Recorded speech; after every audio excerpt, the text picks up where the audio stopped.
వాళ్ళు ఫంక్షన్కి, మూవీ ఫంక్షన్కి నన్ను పిలిస్తే నేను తప్పకుండా వస్తానని చెప్పి రాయచోటికి వెళ్ళడం జరిగింది. వెళ్ళి ఆ రోజంతా నేనంతా అక్కడ టైం స్పెండ్ చేసి ఈవినింగ్ ఫంక్షన్ చూసుకొని అక్కడ ఆ ఫంక్షన్లో కూడా నేను మాట్లాడడం జరిగింది. తొక్కుదామని చూస్తున్నారని. ఎందుకురా వీడు ఆడియో ఫంక్షన్కి వచ్చి ఇది ఒక ట్రైలర్ టీజర్ లాంచ్కి వచ్చి ఒక మంచి మూవీ ఫంక్షన్కి వచ్చి ఎందుకు ఇది అన్నాడు. ఎందుకన్నానంటే అన్న, నేను అక్కడికి వెళ్ళి ఫంక్షన్కి స్టేజ్ ఎక్కక ముందు నేను ఈ ప్రాంతంలో ఉన్నానని చెప్పి ఇక్కడ ఎవరైతే మనకు సపోర్ట్గా ఉన్నారో, ఎవరైతే కొంచెం గొంతు విప్పి కొంచెం ముందుకొచ్చి నాకు లెటర్లు పంపించి ఇక్కడ జరిగే అన్యాయాలు చెప్తున్నారో వాళ్ళ మీద దాడులు మొదలుపెట్టారు. ఎప్పటి నుంచో ఆ దాడులు బయటికి చెప్పుకోలేరన్న ఇక్కడ. ఎందుకంటే ఎన్నో కోట్లు పెట్టి వాళ్ళ పొలాలు కొనుక్కొని కొంతమంది ఇక్కడే వాళ్ళ పొలాల మీద బిల్డింగ్లు కట్టుకొని ఎన్నో కోట్లు ఖర్చు పెట్టి లోన్లు తీసుకొని బిల్డింగ్లు కట్టుకొని వచ్చే డబ్బు మీద, వచ్చే ఫీజుల మీద, వచ్చే హాస్టల్ రెంట్ల మీద బ్రతుకుతున్నారు. అలాగే వాళ్ళకు వచ్చేది అన్న దాంట్లో నుంచి హేమాద్రి నాయుడు వీళ్ళందరూ కలిసి కొట్టి బెదిరించి ప్రతి ఒక్కరి దగ్గర డబ్బు వసూలు చేస్తున్నారు. పర్ స్టూడెంట్కి ఇంత అని చెప్పి ఈ కంప్లైంట్స్ నాకు వచ్చింది. ఇదేంటి ఇలా జరుగుతున్నాయంట, ఇవన్నీ మనుషుల్ని పంపిస్తున్నారు, ఇలా కొట్టిపిస్తున్నారు అని చెప్పి నేను క్వశ్చన్ రేజ్ చేసిన తర్వాత నా మీద ఇలా అబండాలు వేయడం, కుటుంబ సమస్యలని చెప్పడం, ఇదంతా ఒక మీడియా హెడ్గా ఇంతకుముందు పనిచేసి ఇప్పుడు మీడియా బ్యాక్గ్రౌండే లేకుండా ఒక క్యాంపస్ కి, ఒక ఎడ్యుకేషన్ 17,000 మంది స్టూడెంట్స్ కి హెడ్ గా ఉండి క్యాంపస్ నడిపిస్తూ ఇక్కడ ప్రతి ఒక్కరిని బెదిరించుకుంటూ ఒక క్వశ్చన్ అడిగితే ఒక మీడియా స్టైల్ వీడి మీద ఒక స్టోరీ క్రియేట్ చేయడం, అలాగా వీడి మీద ఒక స్టోరీ క్రియేట్ చేసి వీడు తాగేసి వచ్చి ఆస్తుల కోసం అడుగుతున్నాడు, కొట్లాడుతున్నాడు అని చెప్పి, సరే వీడినంటే ఇంక్లూడ్ చేస్తే వీడు వినడు, వీడి వైఫ్ ని ఇంక్లూడ్ చేద్దాం, వీళ్ళ పిల్లల్ని ఇంక్లూడ్ చేద్దాం, సరిపోతే వాళ్ళ అమ్మని కూడా ఇంక్లూడ్ చేద్దాం అనుకుంటూ లేడీస్ మీద టార్గెట్ చేయడం మొదలుపెట్టారు. ఇక్కడ వాళ్ళందరికీ ఏమైపోయింది, అయ్యో హైదరాబాద్ లో మనోజ్ని ఇంత ఇబ్బంది పెడుతున్నారు, మనోడిని అతన్నే అంత ఇబ్బంది పెడుతుంటే మనల్ని అసలు లెక్క చేస్తారా ఇక్కడ అనేసి ఒక స్ట్రాటజీలో వెళ్తున్నారు వీళ్ళు.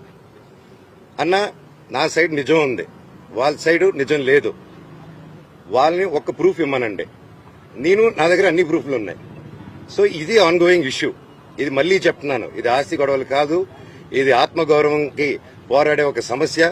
ఇది ప్రతి ఒక్క ఆత్మగౌరవం, ఇక్కడికి వచ్చే ప్రతి ఒక్క పల్లెటూరు మనిషిది, ప్రతి ఒక్క ఊరు మనిషిది, ప్రతి ఒక్క స్టూడెంట్ది, ప్రతి ఒక్కరి ఆత్మగౌరవం. తెలంగాణ గవర్నమెంట్ లో నేను వెళ్లి వెంటనే కంప్లైంట్ చేయగానే డీజీ గారికి, మా కమిషనర్ సుధీర్ బాబు గారికి, అలాగే మా పాడి షరీఫ్ సిఐ, ప్రతి ఒక్కరికి సిఐ గారికి, ప్రతి ఒక్కరికి మేము గురువారెడ్డి గారికి, ప్రతి ఒక్కరికి మేము అక్కడ విన్నపం చేసి ఆ బౌన్సర్ది మీరంతా టీవీలో చూశారు. అక్కడ కాబట్టి బయటకు వచ్చేసింది, అప్పుడు ప్రెస్ లో వచ్చింది కాబట్టి అందరూ ధైర్యం చేసి చెప్పారు కాబట్టి కోర్టు నుంచి ఆర్డర్స్ వచ్చి బౌన్సర్స్ ఉండకూడదని చెప్పి కమిషనర్ గారు కూడా స్ట్రిక్ట్ ఆర్డర్స్ ఇచ్చి అక్కడ కంట్రోల్ చేయగలిగారు. నేను లాస్ట్ టైం ఇక్కడికి వచ్చినప్పుడు, గొడవలకు వచ్చినప్పుడు నేను క్లియర్ గా నేను చెప్పాను, సిఐ గారికి, డిఎస్పీ గారికి క్లియర్ గా చెప్పాను, సార్ ఇలా ఉందంటే వాళ్ళు ఇమీడియట్ గా యాక్షన్ తీసుకొని కంట్రోల్ చేశారు అప్పుడు ఇష్యూని. దానికి నిజంగా thank you very much sir, immediate గా రెస్పాండ్ అయినందుకు. ఈ రోజు నిన్న జరిగిన ఇష్యూలో టక్కని ఒక 10 మంది, నేను కరెక్ట్ గా స్టేజ్ ఎక్కక ముందు కాల్స్ వచ్చింది నాకు, అన్న కూడా పక్కనే ఉన్నారు. టక్కని కాల్స్ వచ్చింది, ఇలాగ మన అనిల్ని ఎఫ్ఐలో అందరూ బౌన్సర్స్ అందరూ ఒక 16 మంది కర్రలు, కటార్లు, రాడ్లతో వచ్చి ధ్వంసం చేశారు.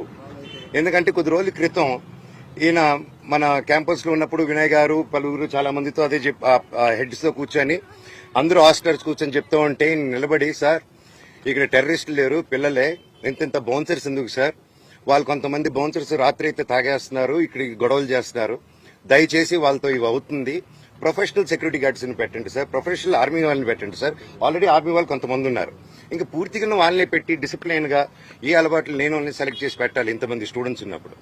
నేను ఫస్ట్ నుంచి ఒకటే చెప్తున్నా, మా ఏరియాలో ప్రతి ఒక్కరిని భయాంతులతో గురి చేస్తున్నారు. సో మళ్ళీ చెప్తున్నాను, ఇక్కడ వీళ్ళని ప్రతి ఒక్కరిని ఇప్పుడు ఈ రోజు కొట్టు మూసుకొని పారిపోయాడు, వీరు నోటీస్ చేస్తే నేను గొడవ అయిన వెంటనే సీసీటీవీలు లాక్కొని వెళ్ళడం, హైదరాబాద్ లో కూడా నా ఇంట్లో నుంచి సీసీటీవీలు లాక్కొని వెళ్ళడం, ఎక్కడే గొడవ జరిగినా సీసీటీవీలు లాక్కొని వెళ్ళడం. సో ఇది ఆనవాయితీ అయిపోయింది. So as it is same repeat అవుతుంది ప్యాటర్న్. దయచేసి నేను రిక్వెస్ట్ చేస్తున్నాను, ఎమ్మెల్యే గారిని కూడా నేను ట్రై చేశాను, సార్ నాని గారు మీకు నమస్కారం, ఇక్కడున్న ప్రతి ఒక్కరూ మీకు సపోర్ట్ చేసి ఓట్లు వేశారు సార్, అండ్ మీకు తెలుసు ప్రతి ఒక్కరు నిలబడి సపోర్ట్ చేశారు. ఇక్కడ ప్రజలందరికీ మీ సపోర్ట్ కావాలి sir, we're doing a good governance. ఇక్కడ కూడా ఈ సమస్యలు మీ దృష్టికి తీసుకొస్తున్నాను, తీసుకొచ్చి ఇక్కడ మన వాళ్ళకి ప్రతి ఒక్కరికి సేఫ్టీ కలిగండి సార్, అంతే. ప్రతి ఒక్కరికి మీరు ధైర్యం ఇవ్వండి, నేను అడిగేదాన్ని ఏమి ఇవ్వకండి, వాళ్ళకి ధైర్యం ఇవ్వండి. ఇలా పోలీస్ సిబ్బంది ఉంది, మీరున్నారు, గుడ్ గవర్నెన్స్ ఉందని నిన్ను నమ్ముతున్నాను. అది కూడా ఇక్కడ ప్రజలు నమ్మేలాగా చేద్దాం మనం. గత 5 years గా, గత కొద్ది సంవత్సరాలుగానే వీళ్ళని 3-4 years గా అసలు ఎలా ఉందంటే 3 years బ్యాక్ ఇలా లేదండి. ఎప్పుడు నాన్నగారు ఇది చూసుకున్నంత కాలం ఇది ఇలా లేదండి. ఆయన 10 మందికి హెల్ప్ చేయాలని స్టార్ట్ చేసిన క్యాంపస్ 3 years నుంచి ఏమైందో తెలియదు. ఎందుకు ఇలా ఎవరు మేనేజ్మెంట్కి వెళ్ళిందో ప్రతి ఒక్కరికి తెలుసు మీరు. సో దయచేసి please look in to it. ఈ బౌన్సర్స్ అంతా ఎండ్ చేయండి. ఇది వీళ్ళకి కూడా దెబ్బలు తగిలింది. ఇప్పుడు ఆయన ప్రాణభయాలతో ఆఫ్ చేసుకొని ఆయన ఎక్కడికో వెళ్ళిపోయాడు. ఆయనకు కూడా ఫోన్స్ వచ్చి బెదిరింపులు జరిగాయి. ఆయన కూడా కొట్టిన తర్వాత ఇదంతా అయిన తర్వాత క్యాంపస్ లోకి తీసుకెళ్లి వాళ్ళందరూ బెదిరించారంట. ఇక్కడ కొంతమంది కూడా దెబ్బలు తగిలింది. పిల్లలు కూడా భోంచేస్తున్న పిల్లలు వీళ్ళన్నీ జరిగేటప్పుడు పిల్లల ముందు ఇవన్నీ చేస్తే ఏరియాలో ఇంకెంత భయపడతారండి. ఇది కేవలం ఇంటిమిడేషన్. ఇది అంతం చేయాలి.